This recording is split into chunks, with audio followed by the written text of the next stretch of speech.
كريمات الريتينويك اسيد او الريتينويك اسيد ده عباره عن شكل من اشكال فيتامين ايه. هو فيتامين ايه اصلا بيعمل ايه؟ هو عمليه بيساعد في عمليه التجديد، يعني عمليه التجديد اللي بتحصل كل 14 يوم دي الفيتامين ايه اصلا بيساعد فيها، فبالتالي بيساعد على ان الطبقه الاولانيه دي تتشال وبعدين ايه نكون طبقه جديده. فلو حصل منه مشاكل او نقص ممكن ده يعمل ايه؟ يخلي الجلد نفسه ما يتقشرش فيبدا يتراكم فيبدا يحصل ايه؟ حبوب، ويطلع المشاكل بتاعت الحبوب اللي احنا قلنا عليها دي.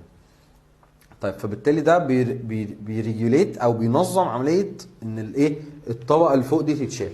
فبالتالي لو في مشكله ممكن نستخدمه كحاجه شبه التقشير.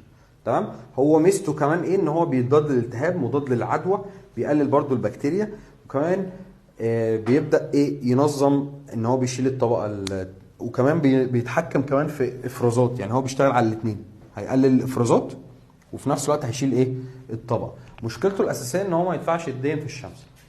تمام. فلازم يدهن لا اما بالليل لا اما يدهن وتتغطى، او انت هتبقى عارف ان انت قاعد في مكان مش هتتحرك ما فيهوش اضاءه ومش هتتعرض للشمس، خلاص ادهنه. تمام. طبعا معظم منتجات فيتامين ايه بتسبب تشوهات في الاجنده ومشاكل في الاطفال، فبالتالي ما يتاخدش ولا للحوامل ولا للرضع. تمام.